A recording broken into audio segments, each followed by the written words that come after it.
Is called to order. Madam Clerk, would you take the roll, please? City Attorney Doctor.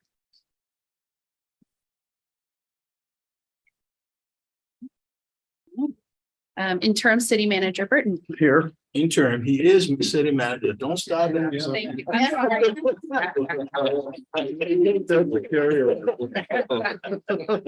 Just like the mayor's. I'm reading my list. Sorry, City Manager Burton. Here. Commissioner Dean. Here. Commissioner Logan. Here. Commissioner Reed. She'll be arriving at 3:30. Perfect. Commissioner Shirtliff. Here. Mayor Collins. Here. Commissioner Hunthausen. Here. Commissioner Payne. Not yet. On the way. Commissioner Rolfe. Here. And County Chief Administrative Officer Waltz. Here. Thank you. Welcome and thank you for participating in the City of Helena and City County Joint Work Session. We are pleased to be able to provide this alternative meeting format in the city's effort to broaden public, in the city and county's effort to broaden public participation. Please be patient as we may experience technical difficulties during the meeting. We welcome your public commentary. Please read the following tips and guidelines for the app usage and your participation. Support services and 911. Chief Petty, you have the floor. Mayor, Commissioners, thank you for having us. We're going to present the SSD budget to you, the funds 218, 219. To present this for us is going to be my 911 operations manager, Zach Slattery. So I'll let him take it away. Good afternoon, Mayor, Commissioners. I think we did this.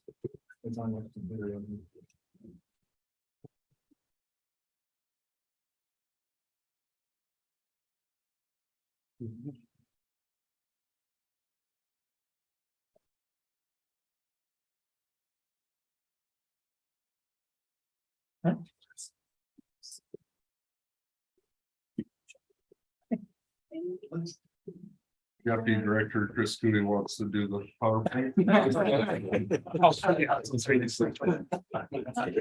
Sharing. All right. So I'm Zach Slattery, I'm the operations manager for the 911 center. So I'm going to do our two budget items or funds, I guess, for today, 218 and 219, and discuss each one of those. So each of the funds work in conjunction with each other. Just to break them down very quickly, 218 is funded from the 911 fees. So the dollar you pay every month upon cell phone devices or any type of device that can transmit to 911. The state of Montana has a tax that's then distributed by the state of Montana to counties in the state of Montana based on population. And that's, I believe, quarterly that the distribution comes to us. Then 219 is funded by the public safety mill levy. The biggest difference between the two is 219 covers all of the salaries for the 911 center, as well as the SSD records. So the 911 center out past the airport, and then the record staff that's down at the Law and Justice Center.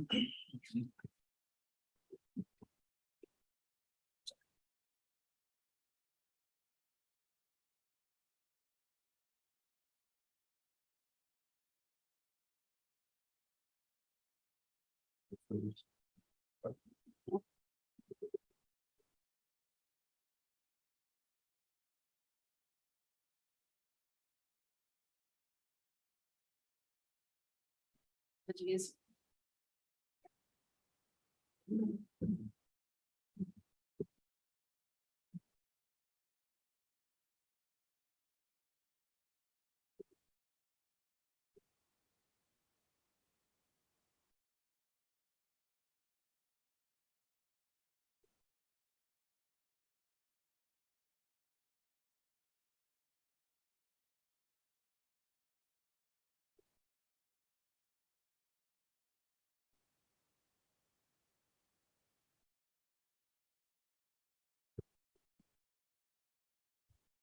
You're getting good at this. So that is the proper entrance after all that.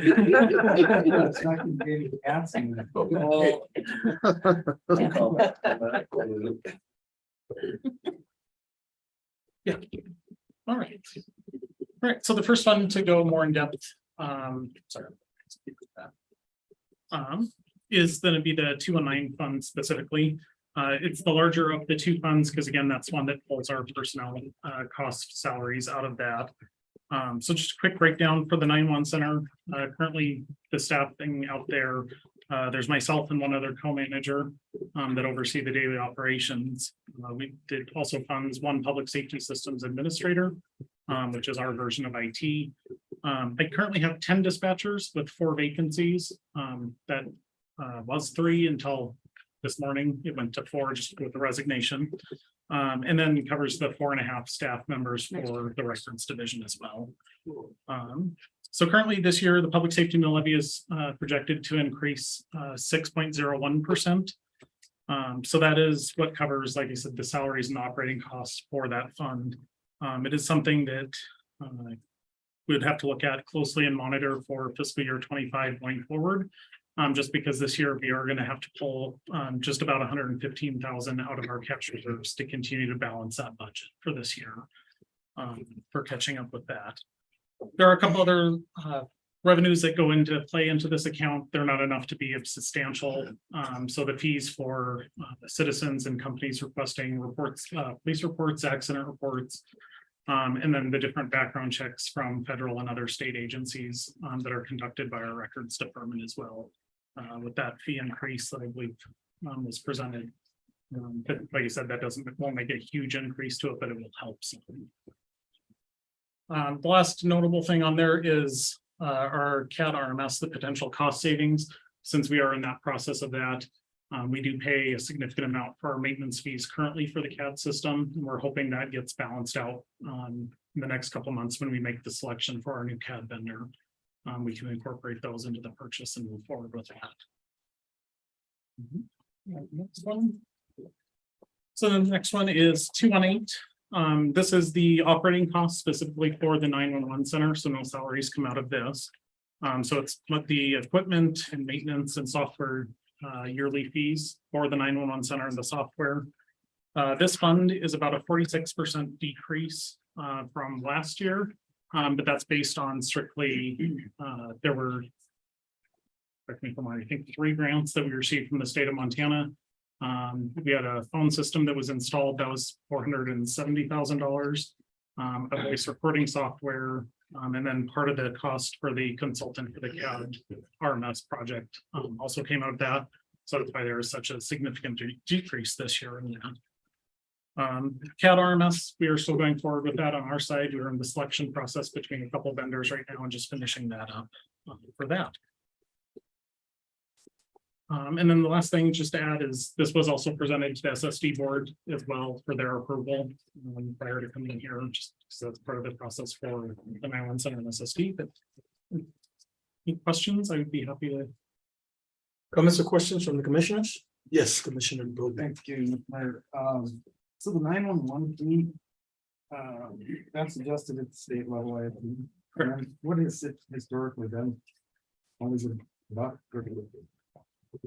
Mayor, Commissioner Logan, I believe it is only $1. It hasn't historically changed. It would take legislative action to change it. That's it. We don't want to do that. Yeah. And it just isn't. It's adjusted to the, as you spread out the funds in the state of Montana, it's adjusted by population. The percentage that you would receive for Lewis Park County. Thank you. Thanks, Mr. Mayor. Any other comments or questions from the commission? Go Mr. ahead. Mayor, you mentioned that the staffing continues to be an issue. Are we competitive in terms of wages? Or what else can we do to be more competitive? Mayor, Commissioner, I believe we are. When we did the salary increase in FY22, I believe, that did significantly help with the retention of the current staff. Right now, hiring is just difficult across the board. I actually was very excited because originally when I started building this, my numbers were much better But out of our training program, the last two that had departed, one was just because of a family thing and wanting to go back east. And then one resigned due to health reasons. Okay. So it's kind of like that. And then the most recent one is just, it is a difficult job. It's 24 hours, and it is hard to find a life balance, but we are doing a number of things to try to increase that and make that better for them. Awesome, thank you. Yes, Mayor. go ahead, Chief. Commission. And I believe our salary across the state, we're one of the top paid dispatch centers in the state. I'm like, that hasn't changed, so Thank you. thank you. Anything else? Okay, we'll move along. Well, I just thought of a question. There was. Go ahead, please. There was a bill going through the legislature to change the rate that these folks were paid for workers' compensation. They weren't paid at the same, I mean, if they were injured, they only had 20 weeks and everybody else gets 28 weeks or something to that. Do you know if that went through to help make this a more attractive job? Unfortunately, I do not know, no. One of the downfalls is that the 911 center, by federal AS ruling, dispatch centers and dispatchers are still classified only as administrative staff. So that does do the long-term effect of we're not eligible for the 20 or 25-year retirement. It's a 30-year retirement. There is a push nationwide in Congress right now to try to work on getting that reclassified. But it's failed a couple times, but it's still an active bill. Thank you. Hats, Director Kanaki.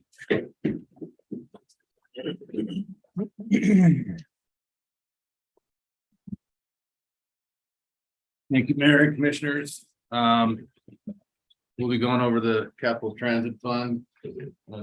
Deputy Director Cooey will run you through the numbers, but since we made the shift from fixed routes to demand for curb-to-curb service, we've seen a dramatic increase in ridership.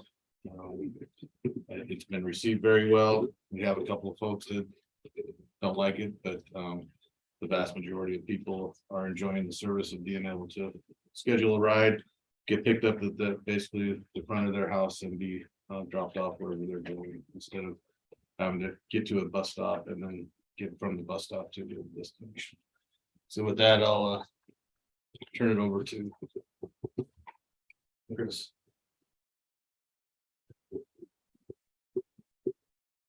Thanks, Mayor, Commissioners.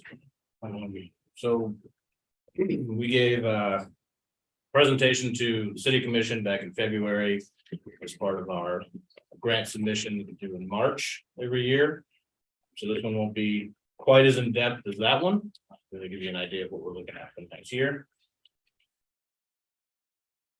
So to start off with some operational changes and considerations. So our ridership does continue to increase, and so does our efficiency in the scheduling with our new software.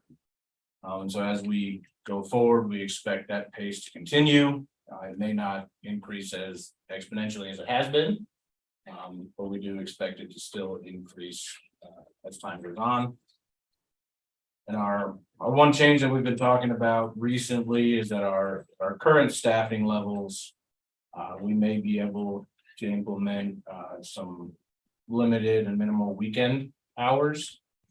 So that was, if you remember to last year, we talked about an increase from the county. I think we did a 10% increase last year in the county's contribution.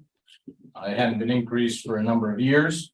And part of that request was so that we could look into expanded options one way or another, whether it be additional hours or additional areas or something like that. And so in some of our preliminary requests on staffing, we were going to ask for 2 new drivers, but after we worked some of the numbers, we weren't able to include those because it wasn't financially feasible for this year. So rather than ask for the additional operators, we tried to look for ways that we could still expand the service within the current confines of the operation. So that's one that we'll be looking at going forward is some possible weekend service out. So for This year on rate discussions, so if you remember last year, we wanted to go from 85 cents to $1. And then in our February presentation to the city commission, we pitched wanting to go to $3. And so we know that's a little bit of a big jump, and at this time, we haven't gotten to the dollar yet. There's a couple of things in there as to why, the main one being, we, after looking through some of our financials, realized that we have a very large transaction fee with our credit card processing. It's almost 40%. So out of our 85 cents that we collect, we really only get about 53 of it. So we wanted to address that and try to work out some options on that before we actually raise the fee, and then come back and ask for another fee raise this year. So we've been working with the Spare, our route provider. Right now, the transaction processor that we use is the only one that they are compatible with. So over the last few months, we've been working with them, trying to get them to open up and be willing to use other payment processors. And then on top of that, we have, the city has this new ERP coming on soon, and they have a payment process platform. So now we're also talking with Spare to try and see if they can work together with Tyler Technologies and use that Tyler payment processing and sort of eliminate as many of those middle people as we can. So with that said, what we'll do is we've provided some different projections on revenue. And so to keep in mind as we look through these, the $49,000 that you see here is our sort of projection for FY23, is our gross revenue. Once you take the transaction fees out of that, it's closer to about 30,000 in net revenue. So all these numbers, just keep that in mind, that these are the gross numbers. And so we provided a range after talking a little bit with the city manager and with Director Danielson about, the jump from 85 cents to $1 and then to $3 may have been either overwhelming or hard to sustain. So we wanted to give the whole range sort of options from 85 cents all the way to $2 and give you an idea of what that does to our gross revenue projections. And so you can see that as we go even from $1 to $1.50, it's a substantial impact already, right? And so every dollar more we can make operationally is that much less we have to ask for from the general fund or from county contributions to give the same welfare service. So that's the idea here, is to, I guess at this point, maybe we'll stop for a second and solicit some feedback on rates. Thank you. Yeah, just one question from me. Is there any way we can find another way for this, what do you call it, the rate, the fees? The processing fees, because that seems pretty steep. Yes, sorry. They are looking into a different vendor. And then we have suggested Tyler, and Tyler has purchased a credit card processing company, or they have the mechanism inside of Tyler Technologies that would greatly reduce that. We've offered that up as well, and they're looking into integrating that, because we're not the only city that doesn't like the only one possibility. And I guess at the end of the day, Spare, if they can't make the change or whatever, then there's a larger discussion to have about maybe moving off into a different similar platform, but different software vendor that would allow us to have more options. Thank you, sir. Any other comments from the commissioners? Yes. Commissioner Rowe. Mr. Bear, if I might, I guess I don't see ridership numbers here. Do you have that available? And I guess I'd be interested in total number of rides and the total number of rides that are totally within the city? Yeah, Mayor and Commissioners, we can pull those numbers from, so what we did for these projections was take the last 6 months worth of rides and then convert them to revenue to give an idea of the dollar impact to the budget. But we can certainly come back and provide actual ridership numbers for you. I think it'd be really helpful and maybe because I understand you're going outside the city some now, and it might be interesting to know how many miles are outside the city as well versus how many miles driven are in the city. So most of those are on our East Valley leg. There's some service out in the Eastern Valley out to East Helena. And those are. I don't want to say limited, but the ridership is, confined to that certain area that we've identified. But that doesn't mean that, looking into the future, that we expand, to the north and to the west. We get calls all the time about, expanding ridership to the north, but, what does that look like?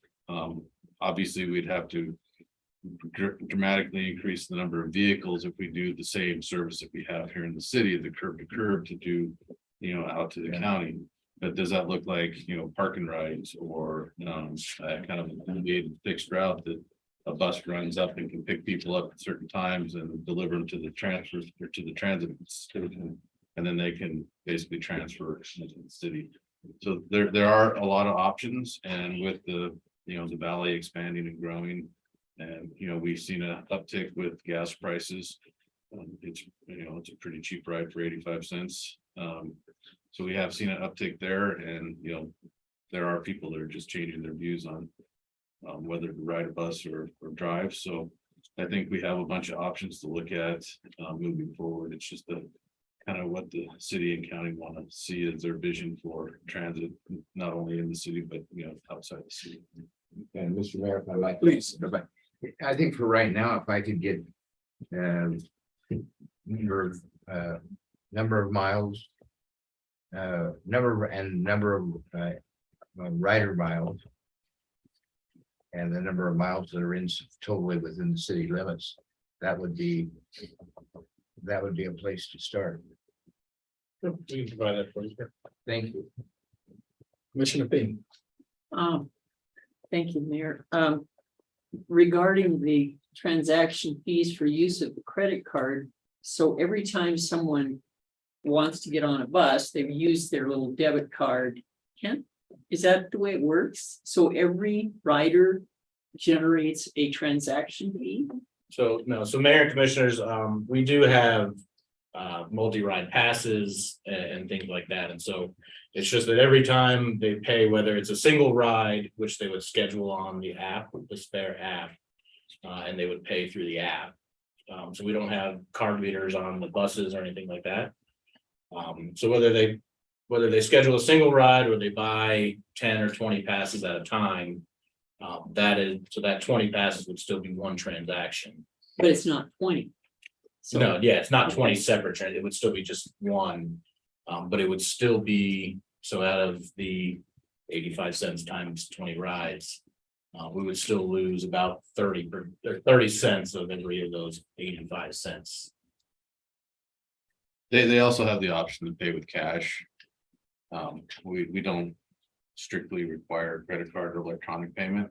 We are looking at that in the past with COVID and touchless.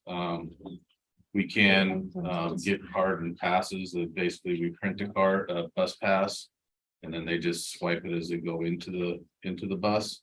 And those could be purchased in a different fashion, not just with a credit card.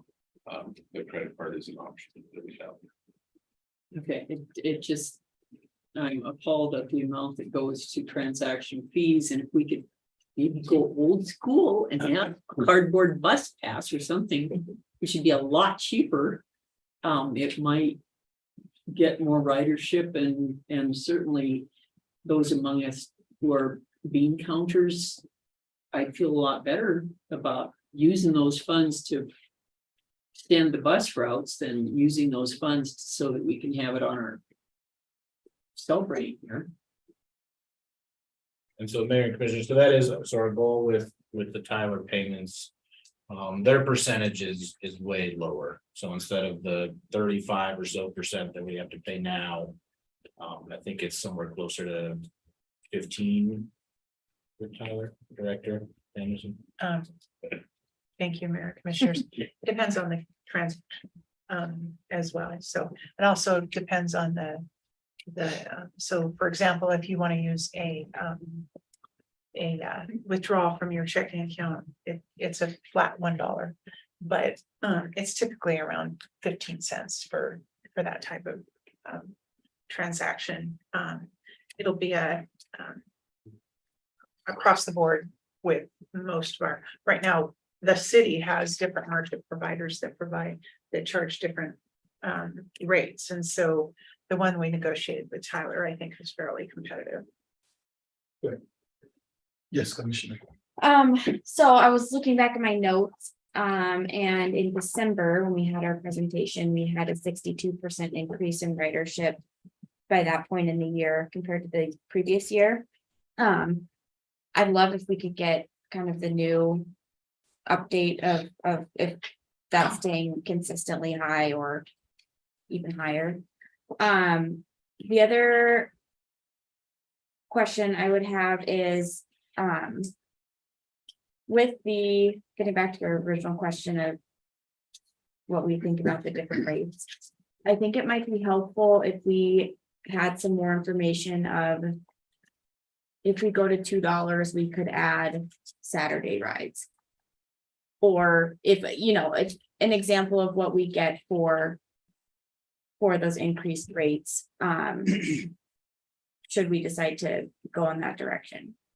$3 is a big jump. But I also know, I think if we can have more demand as well, because we're expanding services, is that worth it to the riders? I think that will be helpful to know. And then one piece of context that I think would be really helpful. Can you talk about the reason we ended up going to $1 was because MDT, not just because we needed an increase from 85 cents to $1, but MDT doesn't acknowledge anything under $1. Is that accurate? Or can you explain how that works? Yes, Mayor and Commissioners. So the state enacted a new software for that we report our grant. And that software does not recognize any amounts under $1.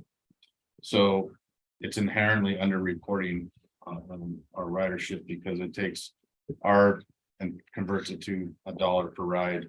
So we're actually being underreported in the state software. We can definitely get the increase in ridership.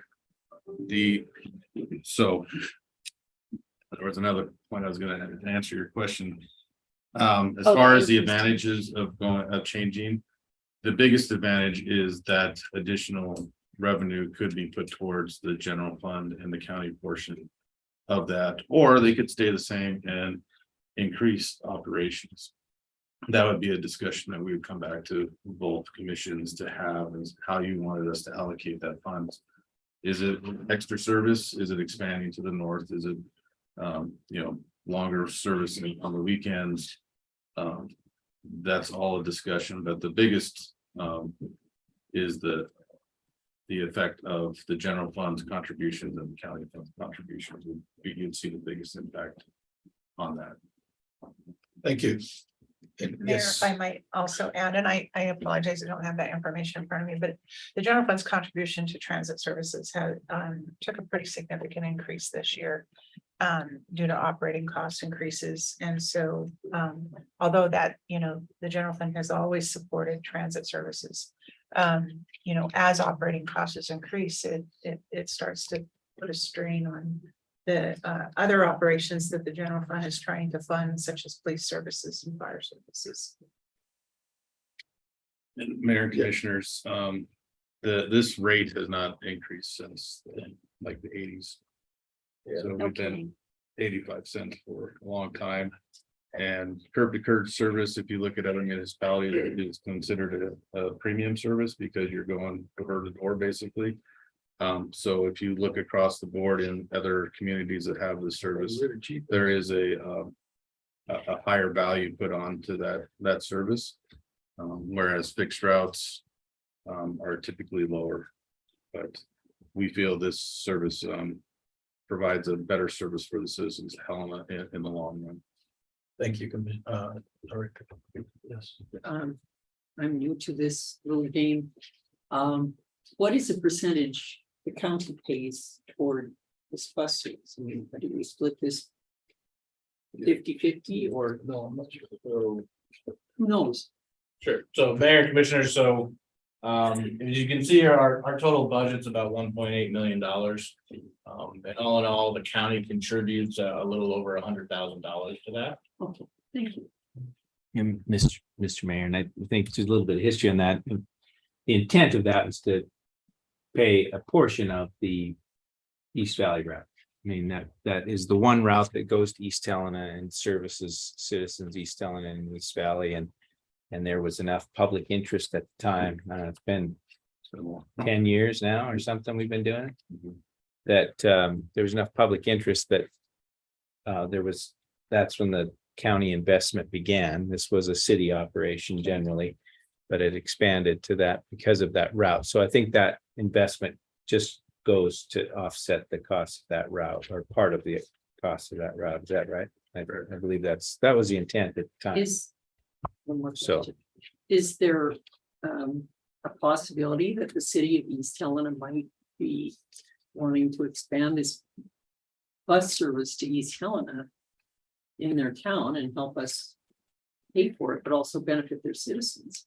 Sure. So Mayor and Commissioners, so they do also contribute a little bit. It's about $4,500 a year right now. 4,500? Thank you. Any other comments from the commissioners? Mr. Mayor, Go ahead, Commissioner Logan. I have a question to which there's probably no answer, but Commissioner Logan, right. could you please pull the Oh, microphone? yeah, thank you. Is there any data on who's writing? It's like demographic. Yeah. type data. I'm sure probably difficult to capture, but I was just kind of curious. So we might be able to pull a couple of reports in the sort of paratransit versus non. There's an option when you schedule a ride if you need additional services. So if you're in a wheelchair and need additional help for your ride, you can schedule that as a different type of a ride, and so the driver knows that they'll have to get out and help you to the vehicle. So that would be my only thought at this time of a type of demographic that we might be able to provide. Mr. Mayor, I'm not asking for any additional work. I just was kind of curious as to whether there was information presently, and so, thank you. We are proposing some different rates. So kind of like a senior disabled rate, a student rate that will help, if we move forward with those would help delineate those demographics to see who's the vast majority of ridership. I gotta start using that bus. Okay, any other comments from the commission? Thank you. Thank you. Oh, well, we'll move on a little bit, Mayor. We're not Oh. quite done. So to round out our revenue discussion, and to sort of follow up on Director Danielson's comment on the general fund. So it did go up 35,000. So I have that number here. The allocation this year, though, increased by 100,000.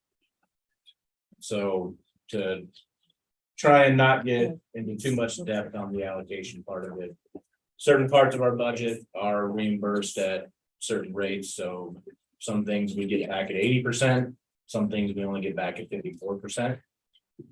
So by trying to align those this year a little more accurately with how the state categorizes different expenses, is how we were able to only keep it at 35. Doesn't sound like it's a small number, but and the other idea is that this conversation next year may be very different. As most or all of you, I'm sure, are aware of the metropolitan planning organization designation that's coming down for not just the city, but parts of East Allen and parts of the county. So currently, we are spending out of the FY 22 allocation from the state. Even though we're going into FY 24 for us, we're only actually spending into FY 22 because of some additional money the state got from ARPA.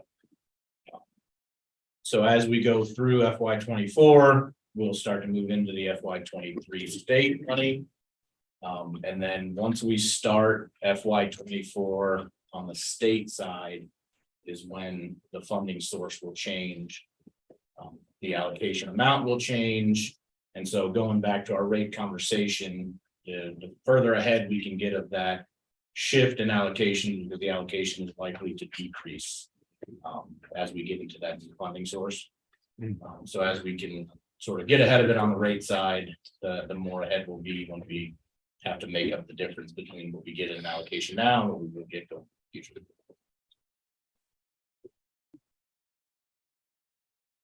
You done? I think I'm good now. Any other questions? Okay.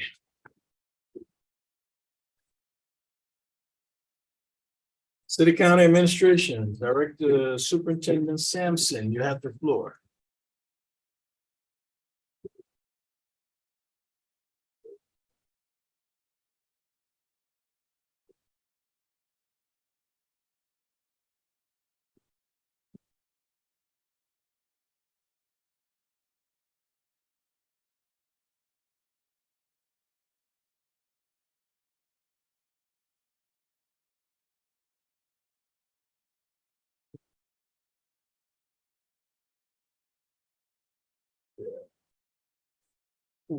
Yes.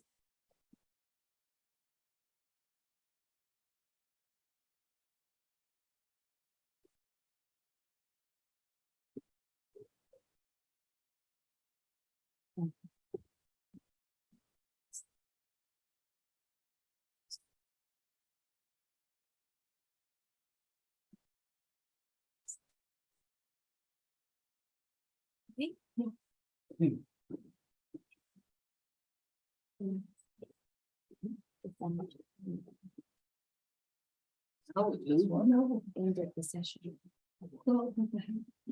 That's good though, because things will pass this way too. Just. You've done this. How many times this thing goes through? The last four is supposed to be.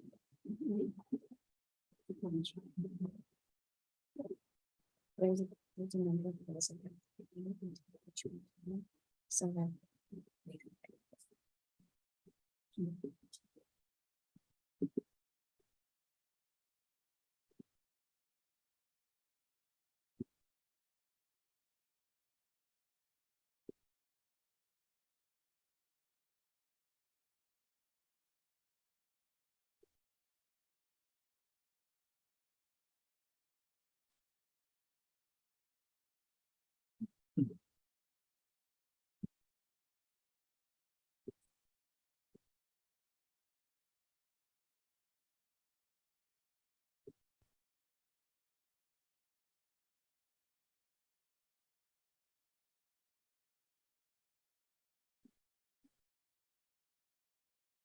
Apologize.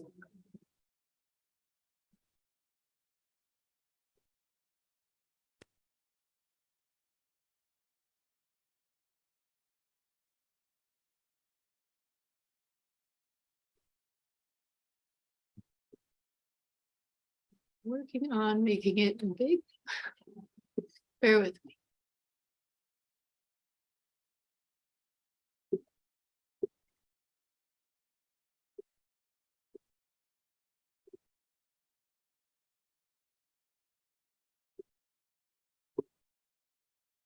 Okay. All right, Mr. Mayor, Commissioners, Troy Sampson, City Facility Superintendent. Today I'm presenting the city-county joint operations budgets. To include the city-county building, the Law and Justice Center, the city-county mail fund, and the telecom fund. For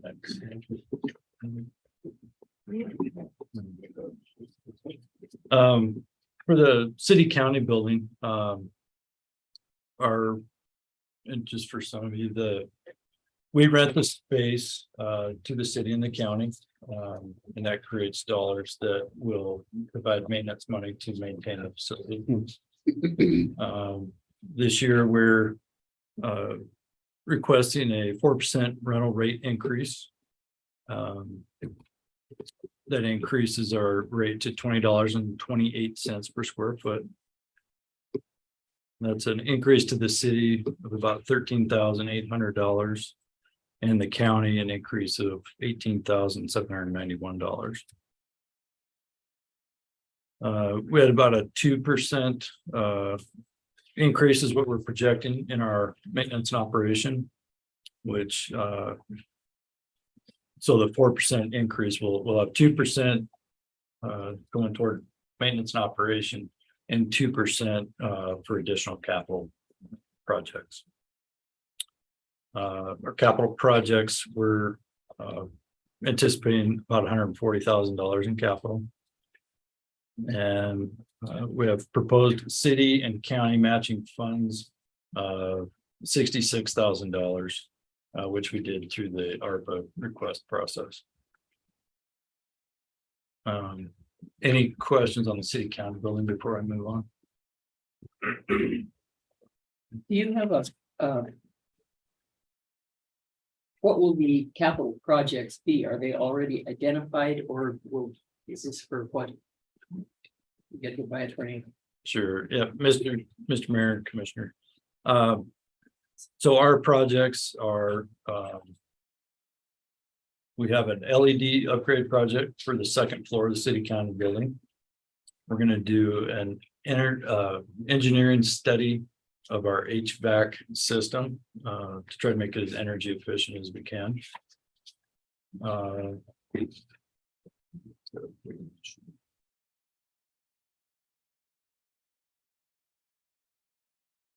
And I do apologize. In this budget, we did not put our capital projects into this budget worksheet. I don't have those listed in front of me. So I can Mr. Mayor, if I could, Commissioner Payne, so for this building and also for the other building that I'm sure Troy's going to speak about, that's called the Law and Justice Center building. We have a advisory group that was put together under an interlocal agreement between the city and the county. It's called the Building Management Maintenance Advisory Team, I believe it's called, or group. And we meet on a regular basis. Mr. Burton's a part of that. I'm a part of that. Commissioner Rolfe represents the county commissioners. And Commissioner Logan represents the city commissioners on that. And when we meet, Mr. Sampson Troy has provided us a list of what these improvements will be that are factored into this budget. I just wanted to mention that. So there's been a process leading up to this meeting where we've all come together to look at a specific list of improvements for the next fiscal year that's been presented to that group.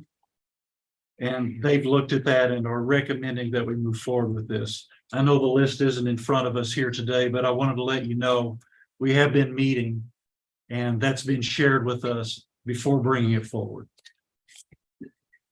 I guess my concern about this has to do with the recently we're made aware of change orders to some of the remodeling projects in the Law and Justice Centers. And in my mind, some of those could have been anticipated. And so I'm wondering if these are anticipated capital projects or if we have some room for unanticipated things that, oh my God, this needs to be fixed. Or Mayor, Yes. Commissioners, I would just add that in addition to Mr. Bolt's explanation, the county commission has allocated some ARPA dollars, $230,000. The city is in the process of our budget. That decision hasn't been made one way or the other.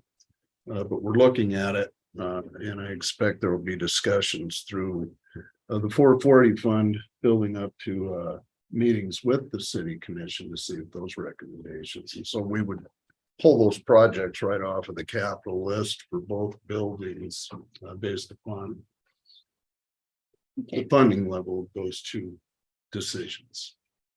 So, Mr. Mayor, if I could add, I'll just keep building on this a little bit from what Mr. Burton said. So I'm really glad he mentioned this. So if you, whether it's on your sheet in front of you or what Troy has provided, it's the very last asterisk at the bottom of the sheet that says proposed city county matching funds, 403,000. So county commissioners, if you'll recall, a few days ago, you had your ARPA meeting where with Ann McCauley and myself and Frank and several others, and you approved just over $230,000 from the county's ARPA direct allocation to go toward these improvements that are a part of that last asterisk that you see there. So we've taken that action at the county level. I just wanted to remind you of that. And Commissioner Payne, to go back to your comment about the change orders for the remodel that's being done for the Law and Justice Center building. So that budget for that project is established. And it is a process that's a little bit different than the process you're looking at here, which is really tied to the square footage that is allocated, the per square foot rate that's been allocated that Troy's taking you through here today. There are a little bit of, there are different things in terms of the annual budget for next year for taking care of the two buildings versus the budget that we put together and we reach agreement on as joint owners every year. Whenever we do a remodeling project, we work with one another as partners to establish the budget for any remodeling project that's been done. And we are moving forward with that this fiscal year, but it is going to bleed over into next fiscal year as well too. So, but you're correct. There have been 4 change orders so far, and there's been a 5th and a 6th that will probably be coming forward that are a part of the budget for the remodeling of the Law and Justice Center building 2nd floor. But that's not what's being presented here today. I hope all that makes sense. Yes, it Okay. does. And Thank you. Richards. Thank you. Mayor, if I might, Please. I have his budget document up unless you have it. Well, after I readjusted my glasses. I Okay, found the so, project yeah, here. so I can. Lane with glasses. So I apologize there. So for the city county building, the capital projects that we were talking about, I mentioned a couple of them, the LED lighting retrofit, the engineering study. We have some signage that we're doing on the 1st floor. We also stripe our south parking lot. We have, currently we're, as you're all aware, we're redoing the audio visual and technical equipment in the commission chambers, room 326 and 309. In next year's budget, we plan to do 426, which is right above us. So that all those rooms can have the ability to have meetings such as this. We're also replacing a floor scrubber that we used to clean the floors. And then we're gonna redo the information desk workstation down in the mailroom. So those are the projects that we have allocated. Please continue. Okay. I'm gonna go to the mail fund. The mail fund is a city county operation. We staff that. The fund is self-sufficient. It has a delivery vehicle. It has a person that comes in and runs the mail route for us, and then we have a portion of the information desk staff person's time to process the mail and get it out the door each day. We run mail through that mail machine, and we bill the appropriate departments for the amount of mail that they've sent out and the appropriate postage. So it's pretty much money in, money out. Revenues this last year were about 200, or I'm sorry, for FY24, we're anticipating of $246,000 with expenditures a little greater than that of $248,000. Postage rates have increased, and they increased in January from the postal service. And then just one little project down in that room, we're getting an adjustable desk for the mail prep and sorting in that space for our staff. Again, that fund does well. It doesn't make a ton of money, but it covers our costs. So, any questions? The telecom fund. Yes, the Information Technology and Services Department does in fact manage the telecom. We're a holdover as facilities used to manage that system before it went to the IP system. So really what the telecom fund supports is the central phone at the information desk that everybody from in the city and the county would call that number, and we direct people throughout the departments. So it's just covering staff time. So in this year, it builds a little bit of reserve. So we're projecting revenues of just $4,122, which we bill IT&S, and then they pay us $4,100. Our expenditures is about $19,000 for staff time.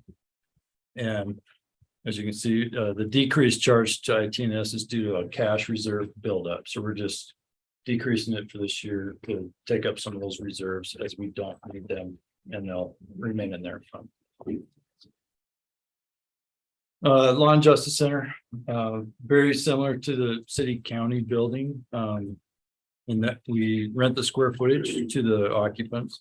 The proposed 4% rental rate increase would bring that square foot rate to $19.76. That would be an increase to the city of about $21,376, and the county increase about $39,500. In probably mid FY24, the county will occupy the second floor of the Pillar building starting in that third quarter. So our budget reflects that, them moving into that space and renting the additional 4,000 square feet that is being remodeled currently. The city would then occupy the county's vacated space on first floor in that third quarter. Also, the police department needs additional space, so they'll move in where criminal justice services is currently located and backfill that space. This year, we're projecting 1% decrease to our maintenance and operation. The rate increase still allows for more capital projects, and this particular building has a lot of capital projects. We've had that building now just about 4 years, and we're still finding it needs some improvements to it. So we're doing our best to fund those projects. We're showing $20,000 in capital projects for this next year, and they are in this one. It's to expand on the Xeriscape garden, which is one of our sustainability projects. And it will help beautify that building and the property around it. The projects that Tim and Roger mentioned, the matching funds on this one are also capital projects. And they include the east elevator, which is the main elevator for the building. I think it's used the most. That needs a modification to bring it up to code. Heating, ventilation, and air conditioning controls upgrade. And a roof on the 1972 section of the building. And then some parking lot work. We're going to seal and stripe parking lot number 2, which is behind the Pillar building. We're also going to have an engineering study performed on the domestic water supply and sewer system in the building, just due to its age and some of the problems we've been having recently. We just thought it'd be good to get an idea of how big those problems might be. And then we have an exhaust fan replacement that's due. So those are our proposed capital projects for the Law and Justice Center. Any Questions from the commission? Please continue. That's all I have. Thank you. HCTV. You're on deck.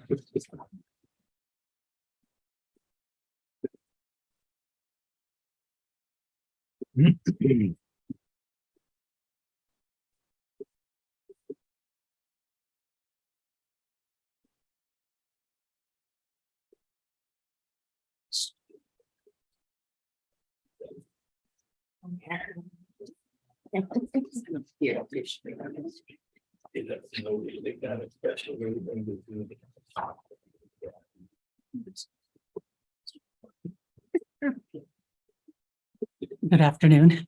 Good afternoon. It's a lovely day outside, in case you haven't been out in a few hours.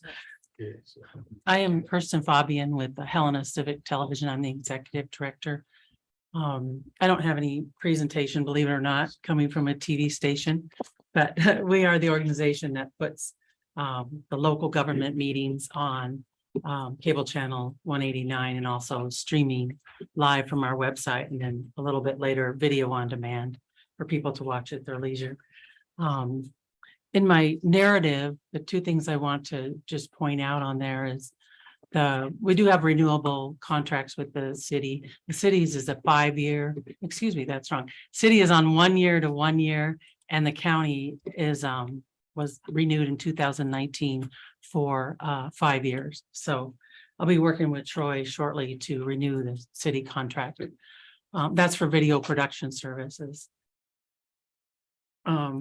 So in the narrative, this is a little bit new, but it's been building up. What I talked about a little bit was that most of our equipment now, some of it is leased, and that's new in our industry. For example, the closed captioning device and system that we use is leased from a company, and we manage it, of course, but you need software updates and assurances and the ways to store it and pass it. So that's becoming more prevalent in television, is you don't own a lot of equipment, but you need to have ways to maintain it, and you need technical advice or people to help you work out the bugs, because sometimes you can spend a lot of time working on a bug and you're not going to figure it out. So if you don't have maintenance contracts and assurances, so of course it's assurance with an A, not just insurance, because some of them require that as well. So that's just different. So we're finding that a lot. And I can only tell you, if you don't pay some of those and you don't get your software updates, or you just think you're not going to need those, or it'll be okay, I'm going to save a little money here, because they're controlling it either with cloud-based or other really internet mechanisms, like a timestamp, or what you'll see is visuals go over and it'll say update now or update required, and it superimposes over your whole signal. So you can't have that. So I don't want that going over anybody's face that is on TV on our channel. So you're kind of forced to use them. And when I was speaking with Troy just a few months prior to this meeting, we think that's other industries are going to that as well. Anything that has a computer can be, ours are headless, they're just machines. We don't have a monitor attached to any of them, but they are going to update your software and whatnot, or it'll be outdated and they'll just let you know. So that's different. And I bring that up to say that normally the capital monies that we get from, I don't know if most people know, there's a if you subscribe to cable, there's a 15-cent subscriber fee that goes to capital purchases for both on the city and county side. And that's what we use for television equipment when we need it in the chamber, for example, or our studio. So the money is there, I would say. And we also get a portion, I don't ever know what this is, but when the franchise fees that you all have with the local governments have with right now, currently just Spectrum or Cablecast, that you get 5% of the gross revenues. And some of our funding comes from a portion of that, whatever the city decides. Or county too. So it would that it's just, that's what if approved or people understand, instead of just buying, remember the days of tape decks, we would have 8 tape decks to record. Well, now it's just a box that has software, hardware, and assurance that you got to get those maintenance plans or you're not going to get updated and your things won't function as much. And the other thing with these leases, if something goes wrong, particularly with the closed captioning, they will just send a new box. There's no charge because we're leasing it. So they take care of that. So I see that as an advantage in some cases. And things like video cameras that we use in the field, those we purchase outright. That's not a lease. So that's different. And generally don't come with software that malfunctions at any time. So I guess, going forward, can some of those capital money or whatever our dollars are be used for some of these subscriptions and assurances and maintenance contracts and things like that? I just want to be open about that because that's where our money, that's what we need to keep our operations smooth and running now.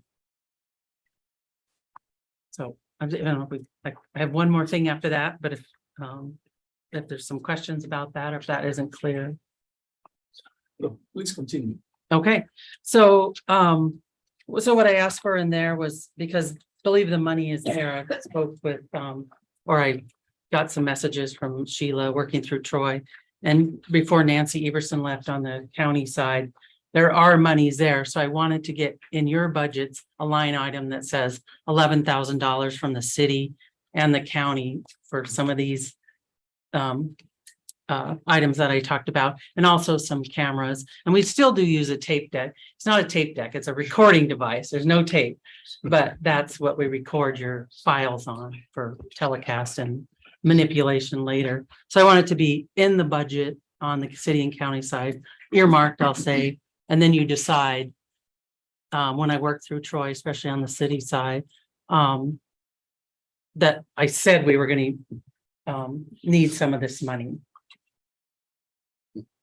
Because sometimes in the past I haven't done that, and I just come to you and go, well, we're going to get this, the money's there, but you guys need more notice or just some sort of ask up front that I would like to use this. And if I don't use it, well, I guess that's fine, and it stays in that pot, I'll call it. So I'd like ask for consideration on just to earmark those monies that already are in those coffers, I'll say. And the last thing I just met with, and I just bring these as an example. So TDS is the new cable company that's coming to Helena. And they made a appointment at our office, and they're from all over the United States. You guys struck up franchise agreements with them. And I'm just happy to report they're very friendly and helpful. All they're going to do is take the same signal that's on Charter and place it on their system when they get their cabling laid and when they get fully built out. And it looked, they said 2 to 5 years, which is a big range, but keep in mind, they're laying all new fiber. They're not going to use Charters or something older that's underground. So when they come, we will have hopefully the same subscription fees that Charter had. I don't know, some of this might still be in negotiation, but anyhow, I just want to point out they said, we'll try to get you the same channel number, because that's important to be on their cable dial, because we're branded like anything. Your channel number is important. And it's, I don't want to have 2 different channels, but it will be the same programming. They're not going to insert anything. We're not going to change it. So but I think it'll be more viewers for everybody, it'll just be a choice for people to go to that system if you're going to buy cable and other things for them. They offer internet and packaging and bundling, and I think landlines. I'm not sure about that, but you will be the local government, and all of our programming will be on 2 cable systems when they come to Helena. And that's really all I have. Thank you. Comments or questions from the commission? Yes, Commissioner Reed. Thank you, Mr. Mayor. Just a question for you for Director Danielson. The earmarked allocations, operationally, does that have any impact on our budget and how it works? And is it an increase? I was a little lost. Is it an increased request or is it a request to move something that was already there to a different place? That was a bit unclear to me. And I don't know who's the right Director Danielson. Please. Mayor and Commissioners, so that 15-cent fee, it's restricted to capital. And so the revenues for that fee actually go into our general capital fund as a reserve, as a restricted reserve for HCTP capital. I was just looking, I believe they're estimated to have about a $20,000 almost a $28,000 capital balance at the end of this fiscal year. So when we bring our 440 fund capital request to the commission, we can certainly add that to the list for her request for capital improvements, which is restricted for that anyway. I did want to say that the percentage of the franchise fees that we receive, about 58% are now of the city's franchise fees are now supporting HCTV. Last year, it was right around 54%. So, but as their contract went up, more of the franchise fees were dedicated to supporting their operations. Any other comments from the commission? Go ahead. Thank you, Mr. Mayor. How many FTE do you have? We have three, Three. Commissioner Dean. Thank you. Go ahead. Thank you, Mr. Mayor. I'm drawing a blank. Oh, Yes. why the difference between the terms of agreement with the county and with the city? Oh, that's a good question, Commissioner Logan. It just, my memory of it, because I was the executive director, they were always renewing at 5-year integrals. And then when a former city manager came, Ana Cortez, she decided that a 1-year contract was more suitable or just what she preferred. And so ever since that decision on the city side, we have just stayed there with a 1-year renewal. I would like it to be 5 for ease of budgeting and. Mr. Mayor, follow up. Please. Does it cause any difficulty? The one versus the Commissioner Logan, just keeping track of them. And of course, you enter into negotiations, friendly negotiations every year, which means, we should be doing it now because it's May and it comes up in June. So I would love for go back to the multi-year contracts that we had previously. Thanks, Mr. Bet. And I'm sure you and Director Burton, not interim director, Director Burton is listening. Manager Burton is listening. Any other comments? Mr. Mayor, I guess I'll just, if I could chime in. Please. So I think our county commissioners are very familiar with this, but the description you heard about the franchise agreements with both TDS and Spectrum are very similar. The county's arrangement with those franchise agreements mirrors what the city of Helena, what you heard with the city of Helena. There's that 15-cent charge, and then there's 5% of gross revenues that come into the county as well too for both Spectrum and TDS. And so I just wanted to make sure that was clear to you all. And we use the funds in the same way as was described with what the city does. In fact, when we did the negotiations for the renewal a few years ago, if you take a look at the two agreements, they're extremely similar, even the headings for the different sections in the franchise agreements. Thank you. Thank you, sir. ITNS. Thank you. Director Thomas, you have the floor.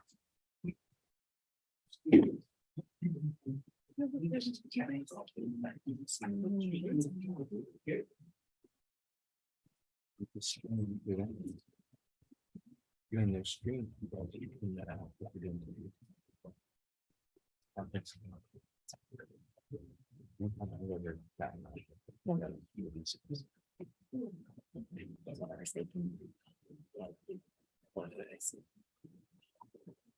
Mr. Mayor, would you prefer I wait for the commissioners to return? How many left? 2. Well, Who are the two? Oh. No, let's keep moving. Okay, very Didn't tell me- good. they didn't tell me they were leaving, so rock on. Mr. Mayor, Commissioners, James Thomas, ITNS Director for the city and the county. I've already made a note for next year. I will have a presentation to wow you with. You will find my presentation in your booklet, but for your review is our proposed fiscal year 2024 budget and supporting documentation. The Information Technology Board and the Information Technology Steering Committee have both reviewed and endorsed this budget. I'll cover our ITNS budget book or our expenses. We will walk through our cash flow analysis and we'll also walk through the capital improvement or CIP summary. The proposed fiscal year 2024 budget reflects an overall cost decrease from the 2023 budget. The budget reductions have been accomplished in both personnel services and operating costs. Our budget reduction was achieved after an in-depth budget analysis was requested by city and county administration due to a fiscal imbalance of the 2023 budget. The analysis was completed from August of 2022 to February of 2023, and it determined there would need to be changes throughout the ITNS department to create a sustainable budget. So our changes, personnel services were decreased through vacancy savings for the remainder of fiscal year 23. 3 positions remaining vacant for 2024. The ITNS department will operate with 13 full-time staff rather than 16, equating to roughly a 16% cost reduction. The positions that will remain vacant are a systems administrator, a database administrator, and the information security officer. The operations section of the budget was able to realize a small cost reduction for fiscal year 23 and going into 24, even though several software subscriptions had sizable increases during fiscal year 23. Throughout the budget analysis, all software and subscriptions were carefully examined to ensure they were both necessary and represented the best value for the organization.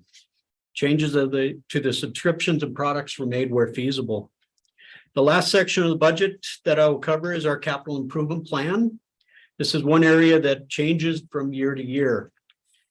Each year, the CIP lists various pieces of hardware and sometimes software that have reached their end of life.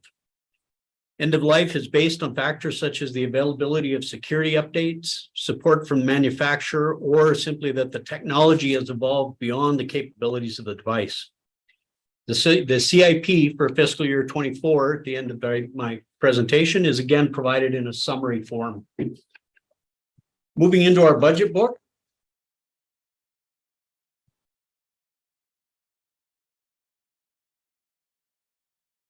I've provided a 3-year view of the ITNS budget from 2021 to 2022 budget, the 23 budget, and the 24 budget. Overall, in personnel services, we decreased by $358,000. The operations and maintenance portion of our budget, this is where the software and subscriptions really come into play, we were able to find $87,000 to decrease. Our fixed charges had a small increase. Financing uses, in particular, there's a $16,000 cost decrease. This is the one Director Sampson referenced in his presentation for the phone system that we take part of. The supplies for resale have increased a little bit by $19,000. This gives us an overall reduction so far of $439,000. The GIS flyover referenced in the 2023 budget, this is a 5-year project. So every 5 years they do a flyover, create a new map of the city and the county. So that cost of $95,000 only comes around every 5 years. Excuse me. Our capital improvement reduced from fiscal year 23 to 24 by another $69,000.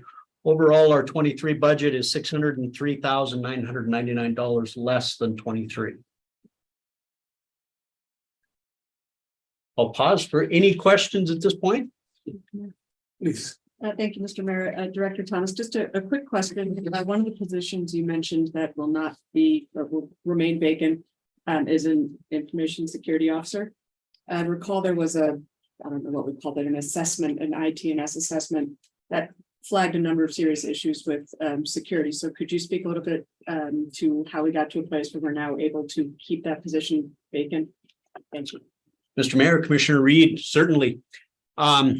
As we reviewed all of our positions and we did have some turnover, we have hired a number of staff that carry an advanced security certificate. And so our approach to this is to give it a try of having a security team by collaboration of those members with the advanced security certificates rather than a dedicated individual. Thank you. Any other comments from the commission? If not, please continue. Thank you, Mr. Mayor. Moving into our cash flow. Our cash flow for the fiscal year 24 budget shows we will have still a little bit of an imbalance. Our imbalance is roughly $169,000. We will draw from our cash reserves. We still have a fair cash reserve of $709,000.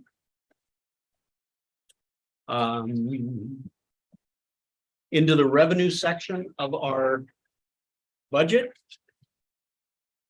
The city and the county both agreed to a 4% increase to the cost allocation. This is the cost that each department pays for their computer users.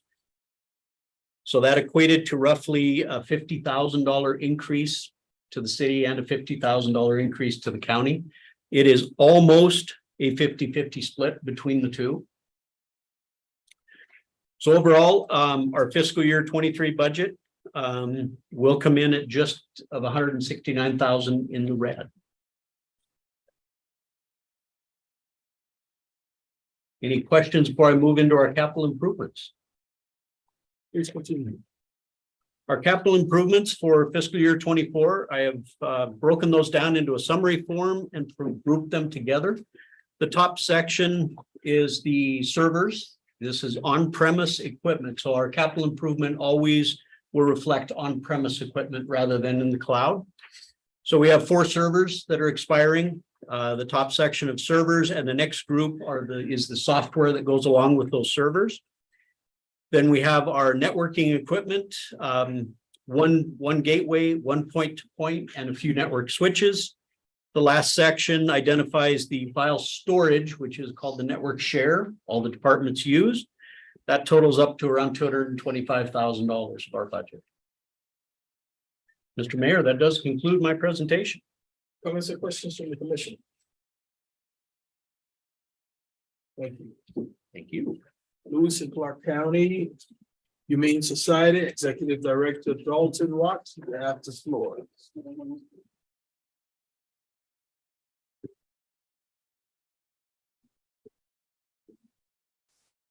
Alrighty, for those of you who don't recognize me, I'm not Kelsey. Kelsey's on maternity leave. So I am Cassidy Cook. I am the Development Director and Interim Executive Director here to present on Kelsey's behalf. And also for those of you who don't know, Lewis and Clark Humane Society is the predominant humane society and animal control holding facility for the city of Helena, Lewis and Clark County, Broadwater, and Jefferson counties as well. Awesome. So I put together several documents, which you should have in your packet, that showcase the work that Lewis and Clark Humane Society is proud to have provided the city of Helena and Lewis and Clark County. I would like to highlight that while only 11.2% of our funding actually comes from the city of Helena and Lewis and Clark County, the city of Helena and Lewis and Clark County account for 82% of our intakes, including cats, dogs, farm animals, and other small animals. If you look at the budget that I gave you, we just respectfully ask that you consider a 6% increase for services that we provide. As we are all aware, inflation costs are impacting most industries, and unfortunately, LCHS is not immune. The cost of staffing and supplies continue to increase, including food, medication, and vaccines, more than doubling, in some cases tripling in cost over the past year. They've been increasing every single quarter, and it's been pretty tight on our budget. So we'd like you to take a look at that and just consider that, considering everything that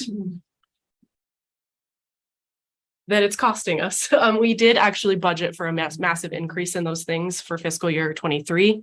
However, it went up significantly more than we anticipated even. Of course, I would invite you to review the statistics of the services that we provide for Lewis and Clark County and City of Helena. It did account for 1,734 animals served. Of course, you can look at some of the outcomes for most of those. The vast majority of which it's about 97% adoption rate, and you can look over other outcomes and let me know if you have any questions. But again, 82% of our total intake of animals is from City of Helena and Lewis and Clark County. And I'd like to open up for questions this time. Thank you. Go ahead, Mr. Commissioner. Mayor, thank you, Mr. Mayor. Thank you for your presentation. How do we, I'm just curious, how do we compare to how other counties handle humane societies? Like, we operate in a typical fashion and are funded similarly? It generally depends on the contract.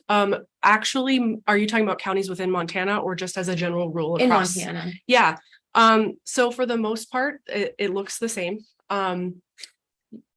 It's based on how many and percentage of animals we intake. For instance, Jefferson County accounts for generally fewer than 100 animals per year. Okay. And so their payment structure looks quite different than Lewis and Clark County and Helena.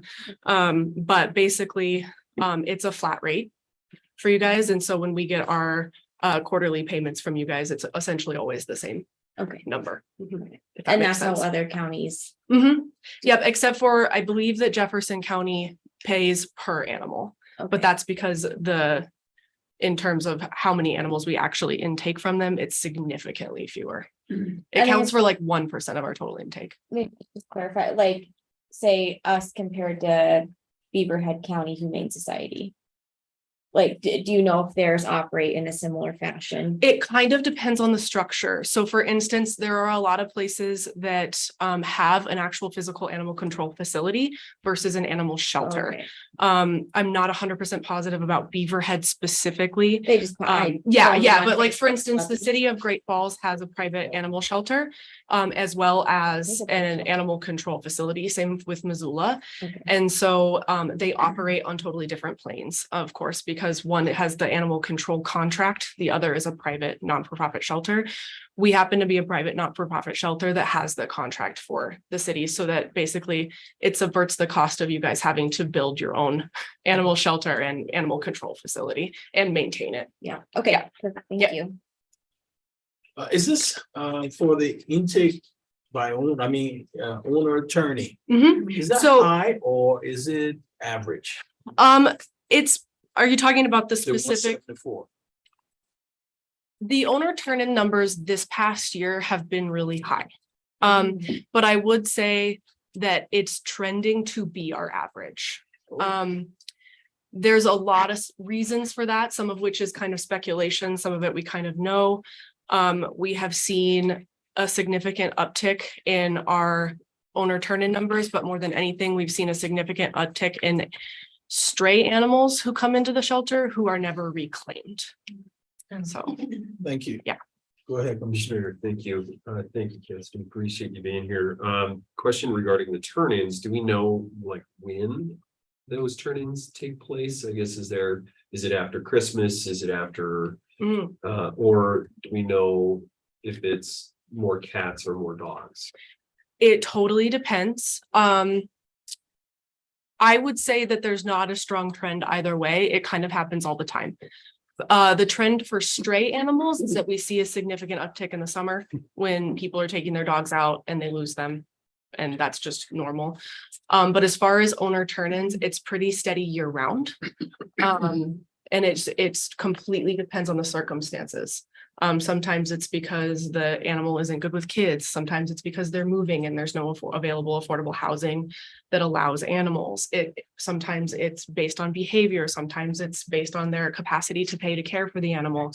So I wouldn't say that there's necessarily a trend based on time of year. More than anything, it's pretty consistent. Any other comments from the commission? Yes, Director Danielson. Thank you, Mayor. I just have one question. What facilities does Jefferson County have for for animal shelter or control? So as of right now, I can only speak to what I know, because they have their own nonprofit organization that just recently started. They have like a facility that I think is like 20 feet by 35 feet, concrete floor, kind of corrugated steel siding that they've got like 4 dog kennels in right now. And that is currently all they have. Again, I will reiterate that Lewis and Clark Humane Society does have the contract with Jefferson County. So as far as what that looks like at this point, I don't really know. But that's all I can speak to about their physical facility. It is a not-for-profit organization that's not technically affiliated with Jefferson County, if that makes sense. Yeah, thank you. It was just, I thought I had read somewhere that they were going to expand or. Yeah, open they a are facility working. or- My understanding is they're working on kind of an incremental capital campaign. Okay. Yep, and they only have one small facility at this point. Thank you. Yeah. Any other questions? Thank you. Awesome. Thank you, guys. Lewis and Clark Library, Erica Finn. You have this floor. They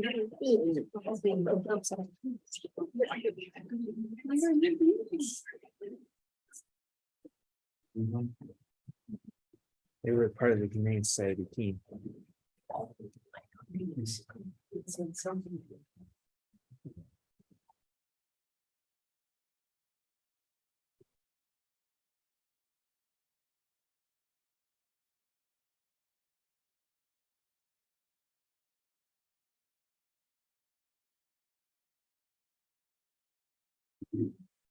Mayor Collins, commissioners, thanks for having us today. I'm John Finn. I'm Director of Lewis and Clark Library. This is Martha Furman, our Operations Manager at the library. We are joined today by 2 board members, Nikki Werty and Judy Meadows, are here for moral support. Mayor Collins, I apologize that you had to come to the hall and shush the librarians. That doesn't happen very often, but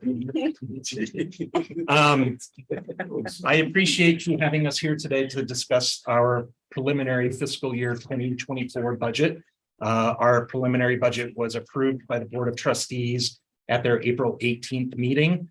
And we feel pretty confident that we will end the year, fiscal year 24, in the black, as we most usually do, always do. We based our budget on revenue projections given to us by the county. Our revenue is almost entirely real estate property taxes, and a little bit of entitlement funds and a very small amount in state funds. And our state funds are based on House Bill 91, which just passed yesterday, that it does increase per capita funding from 40 cents per capita to 50 cents per capita statewide. So we're looking at an increase of roughly $8,000 over the next year, or $6,000 over the next year. Our budget starts on page 10. And I already outlined our revenue increases that were given to us by the county based on our permanent mills and our entitlement funds coming from the county. House Bill 91. All other revenue remains the same pretty much. Revenue that comes in from our foundation is remaining the same. And expenditures, money that we are paying out next year, remains basically the same except for our personal costs. And we have adjusted our pay matrix this year. Everybody across the board is getting a 4% pay increase, just as the county is. But we've made some changes to our pay matrix that help bring the floor up for some of our entry level and lower level employees. So overall, our personal costs are going up to about 8.5%. Overall. But that also includes a couple of new positions, including a new custodial position and a new bookmobile assistant position or an outreach assistant. So that takes those costs into account as well. All other expenses remain pretty much the same. Our book budgets, our technology budgets, Insurance is going up, of course, based on expenses, but everything else is pretty much staying the same. So I will stop there with the budget and answer any questions, but I can also continue to talk about the library and our services, but we wanted to talk about revenue and expenditures. Please continue. Oh, do you have a question? I just have one Okay, question. 1 minute, yeah. but, thank you. Did you build in the health insurance increase that's expected did. from MMI? Yes, we did. Okay, The 9%. yes, Yes, that's what we built. thank you. Any others? So we are enjoying our new space. You know, we went through our remodel in 2020, 2021. We are fully moved in, and with COVID suddenly disappeared, we are back to full programming, and our service numbers are way up. Our visitation numbers are way up. We're back to what we were pre-pandemic for service and program numbers. It's feeling pretty alive at our place right now. We have a new vendor in our coffee shop in the library lobby. They will be open as of this Friday for Vigilante Day. Moving forward, Grateful Bread, the bakery on Rodney, is moving into our kiosk, so there will be coffee and full service cafe starting Friday. Nice. Lots to be excited about at the library. We're hosting a lot of programs. We're working with the Montana Historical Society. Since they're in remodel phase, they're doing a lot of programming here at the library. And we're just excited about everything that's happening there right now. We're working in Augusta with Roger and his team on the facility up there, the government facility, or the community hall across the street from the library. We're helping to manage that facility, as well as the Lincoln Community Room at the Lincoln Library. We're really proud of all of the work that gets done in the county remotely. We are also looking at the possibility of a new space for East Helena. Our East Helena Library facility has no meeting room space. Currently, it was a great space 15 years ago when we moved in, but it is pretty cramped now, pretty limited. And we would love to find a new location somewhere in East Helena, because that community is really growing fast.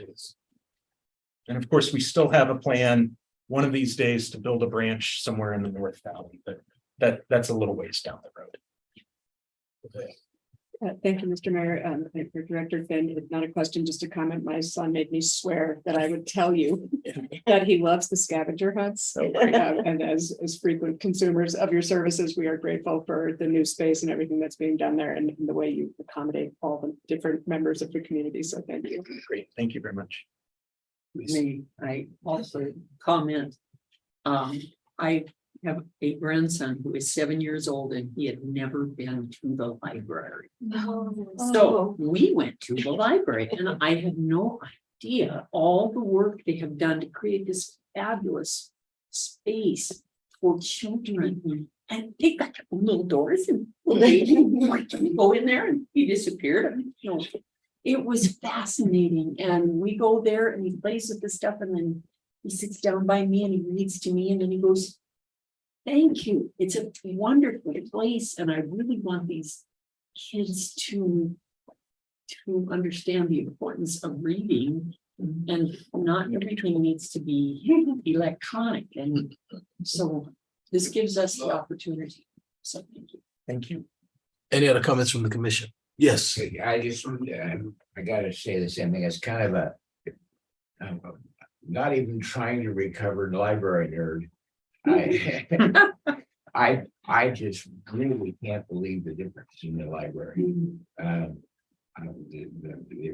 openness of the impression that you get when you walk in there, it's just right. Everything makes more sense to me. That's great. Than it ever used to. Lot- Thank you. A lot of windows and Yeah. bright paint, and Yeah. it helps. Yeah. Go ahead, Commissioner. And Mr. Mayor, you know, I'm not gonna be left out here.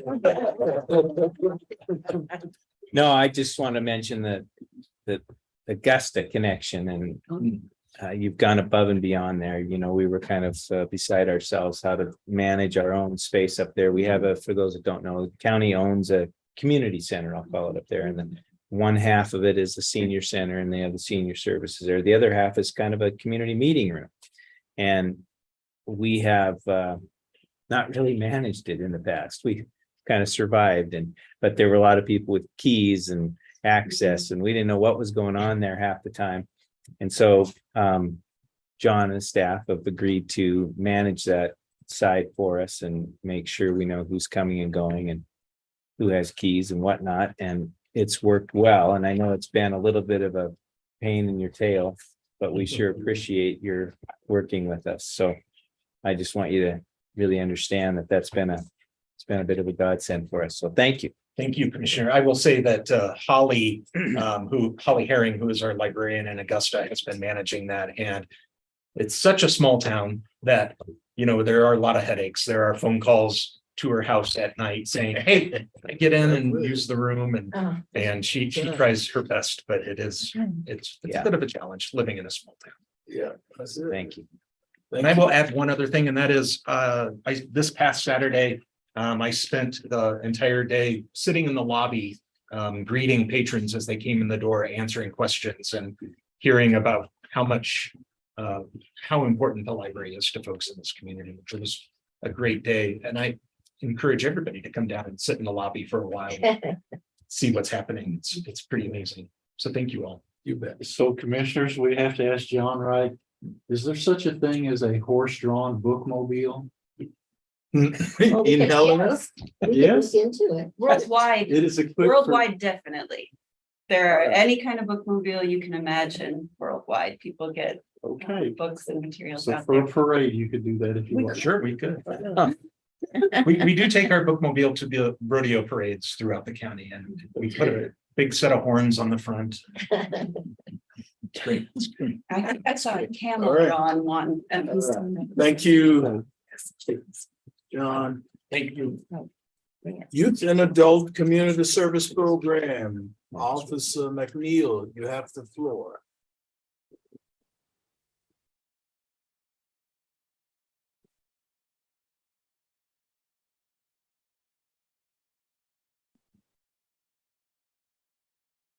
Do we have him online or? I'm somewhat like outside. Oh, I'm ready to jump over him right now. See one of the people you shushed out there. Okay. We will move on to Historic Preservation Operations and Project. Officer Attardo, you have the floor. One of those. One of those microphones would be great. Oh, sorry. Snooze, you lose. I'm Pam Tardo. I'm the Historic Preservation Officer for the city and county. And I have here with me, Planning Director Greg McNally, as well as Historic Preservation Office Worker Kathy Macefield. And so regarding our budget, it's essentially unchanged. We do have a few requests for additional funds. The first one being our publicity and subscription dues. We just asked for $150 above the existing 300 budget. That would be a total of $450. For health club dues, asking for additional $150 over last year's $150 budget. For a total of $300, because basically $25 a month for a year works out to $300. So we have always been, I always had less money in there than necessary. The electrical utility service, this is essentially for the Unionville School, which is a historic school located in Unionville. And it pays for the electricity for it. This is a county-owned building. It was the school district number 20 until about 1955, when the school closed and all students were moved to Helena School District number 1. So that would be a total of $200 for the electricity. For other purchases and contracted services, we're asking for $7,600 over last year's budget. And this would be, last year's was $17,500. This would be $18,000 for historic preservation works. This is a contractor who we use to do various research assignments. He has been working on Helena Historic District site forms. So the Helena Historic District, the original portion, which was downtown and part of the west side, was established in 1972. And we never had any site forms, which site forms are historic site records, which basically explain the history of it, when it was built, who built it, things like that, what has happened through the years.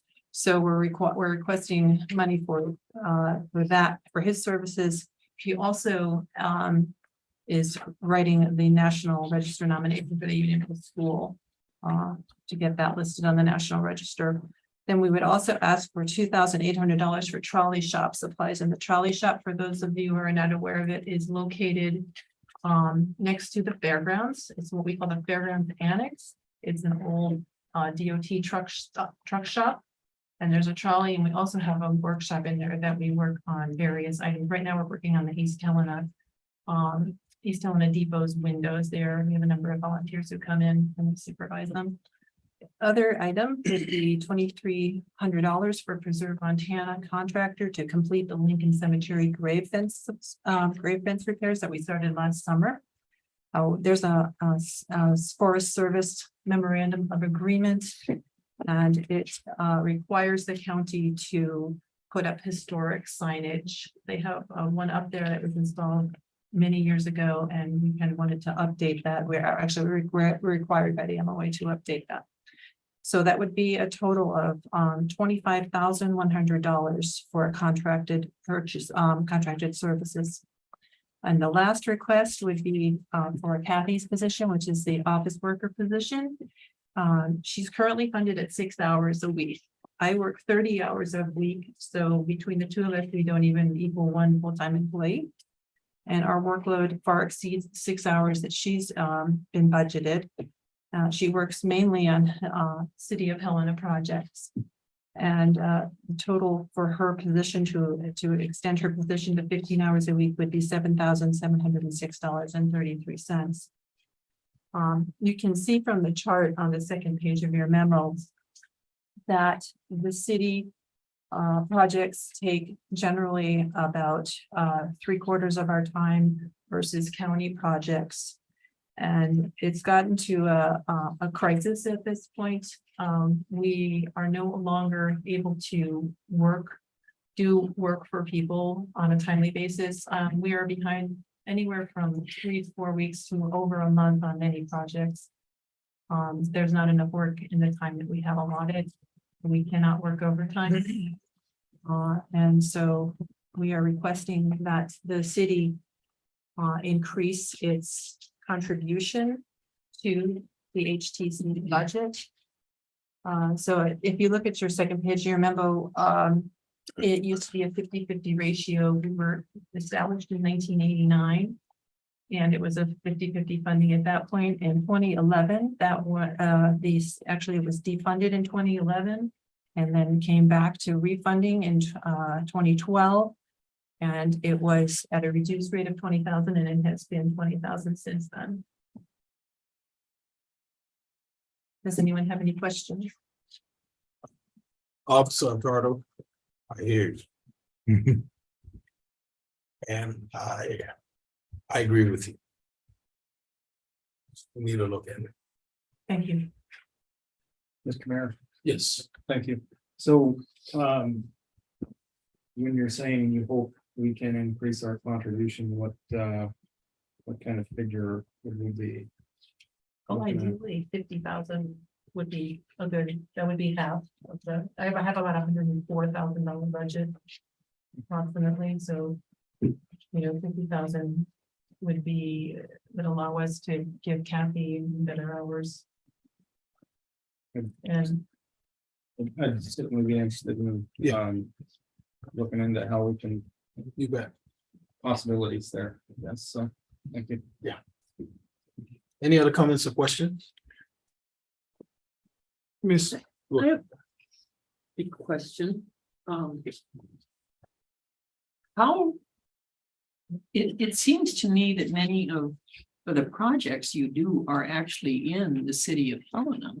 that is correct. And Majority. yet Lewis and Clark County has always borne the lion's share of this cost. Since You have- 2011, yes. The city of Helena is in the county. No, just. I told that. to him. That's a good point. I know. I had to go there. You're a bad man.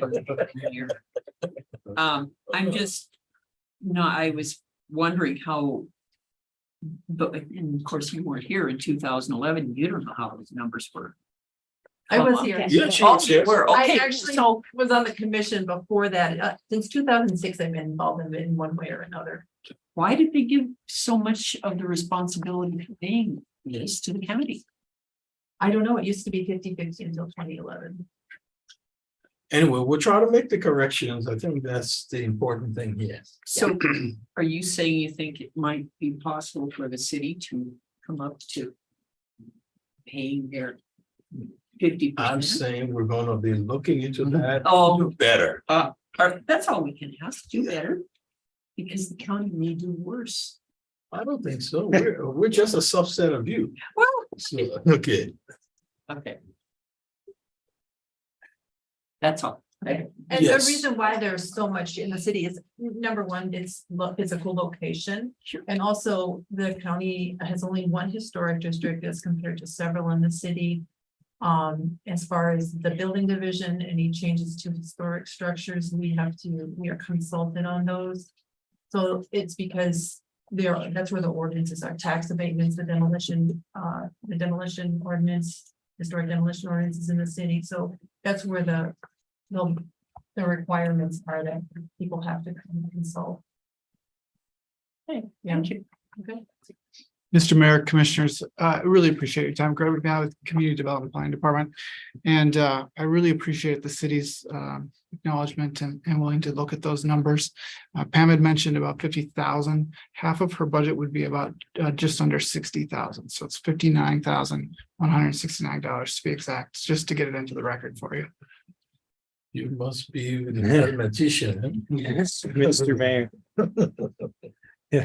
Thank you. I was, Greg, I was gonna ask, maybe we get more detail. Maybe that's already happened behind the scenes, getting details to the financial folks or whatever, but I share your appreciation to the city folks that have made the mention that want to get back there. I think it's been, my memory holds, at least the last few years, we've brought it up and discussed it and said, Right. is there a way to start getting back to that?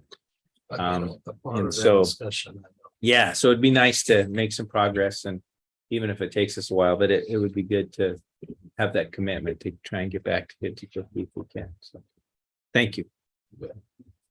Any other comments from the commission? Thank you, Officer Carter. Thank you. Okay. Youth and Adult Community Service, Officer McNeil, you have the floor. Okay. So I received referrals from the local courts around the municipal court, city court, also the justice court, district court, youth courts, for folks to do community service. And that's either as part of their mandatory part of their judgment, or sometimes it's in lieu of paying a fine. Or it can also be a diversionary thing. So I also get referrals from probation offices, sometimes the adult probation, juvenile probation. Or sometimes treatment court will sanction their attendees to do community service for violations. And I sometimes get referrals from out of county, Townsend sometimes, and East Helena is in county, but I get a few of those as well. And then once the folks sign up, then I get them the paperwork they need, list of possible sites, program rules, timesheets, also collect fees from them. And then track all that and report back to the referring source on whether they've done the hours or not. And in terms of 2022 calendar year, numbers were a little higher. I did receive more referrals in some than the previous year. It's actually quite a few more referrals. So that's good in terms of there should be more hours done over time. That should equate to more hours done eventually and more fees getting paid. And the completions were a little higher, as well as the total number of community service hours done were slightly higher in 2022 versus 2021. And the other half of the office is the victim services office. So I get referrals for folks to attend anger management, domestic violence prevention, counseling, sometimes chemical defense evaluations. So this is really akin to like misdemeanor probation, really. And I track that, also collect fees from them, and again, report back to the referring source. And that is all I have. If you have any questions? Thank you, Mr. McNeil. Comments or questions from the commission? Are these the different agencies that you on page 93 of 96? I don't know if that's the same thing everybody got. I apologize, but I see a lot of different agencies here. Yeah, this one. Are they the community service agencies that you assist with? Correct. Okay, Where hours have been done in the past. okay. Thank you. Any other comments from the commission? Thank you, Mr. McNeil. I do have, before I go, I have good news. I want to share, I keep forgetting to share this when I'm here each year. So at both the Good Samaritan, Helena Food Share, and the Guardian Apartments, they all have an employee that started out as a community service worker, that then got a job there. Also in June 2019, there was a worker that became the maintenance person for the East Helena City Hall building, and they were in need of that. He was doing his community service there and just morphed right into their employee. And as far as I know, he's still. That's great. So it's good things. Yes, thank you. Any other comments? All right, let's see what's on the agenda. Okay, is there anyone from the public wishes to address the commission? Madam Clerk, would you check online also? Mayor and Commissioners, I have no public comment online. Any final comments from the commission? This meeting is adjourned.